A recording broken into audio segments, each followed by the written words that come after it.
A lot, because we don't tend to go out a lot, because with my photography, the extra money I had was to go put fuel in the car to go driving, take photos, and I can't do that anymore. I tend to just stay in Bathurst and take photos, but even travelling with the kids or doing stuff with the kids, I can't do it because that money comes out of our budget. You know, this is the first time I haven't worked in my life, and I'm actually more busy now than when I was working. You know, I got some commissions with some artwork.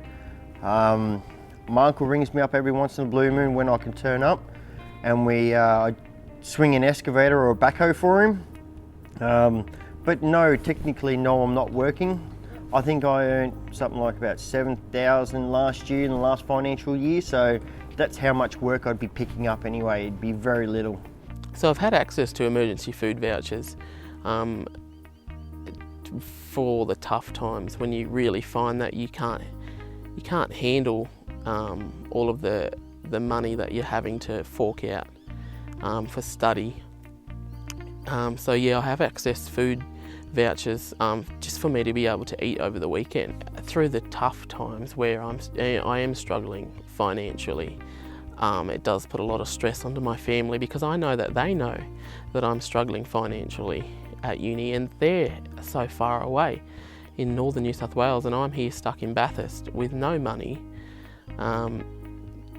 barely anything to eat over the weekend. And I know that it affects my family, and I know that it closely affects my parents, because they're always 24/7 concerned about my welfare. I live still with my family, and they try to help out, but I love to be independent because I feel bad when I'm taking their money, because I come from a big family of 10. So I was like, our mum's doing a lot for me, so I can't do that for her, so I gotta do it myself. Because with uni, I'm even missing a social life and, you know, family commitments. So because of uni, because it takes a toll of me. Everyone else is going to Dubbo and Sydney with family, and I'm like, because I got uni, so it's a challenge. So like, I can't put a job in, even though I would love to have a job, but I'm taking my time. I'll get there one day. Yeah, growing up, you know, we didn't have a lot of money, so, but if we needed something, we always find a way to get it. But yeah, from a young age, I learned how to, live, efficiently. I would say going to uni has affected the standard of living. I think in particular is before I had full-time employment with CSU, I'd been pretty bad with finances and never budgeted, and just like it was in one hand out the other.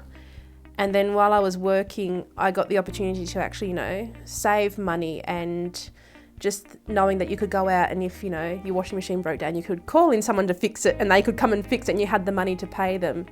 I think, but being at uni, it's that stress of, the money's in and then you've squirreled it away and it's all your little envelopes or whatever. And then I think it has affected the standard of living.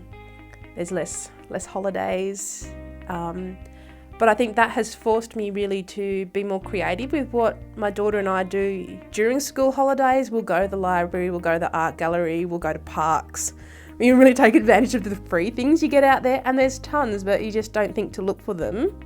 You can take your child to those trampoline places and pay however much to get in, or you can just take them down to the river and let them run around and splash around and stuff, and it's finding different things, and she doesn't know that she's missing out because she thinks it's all great. So it's finding different things to do for free.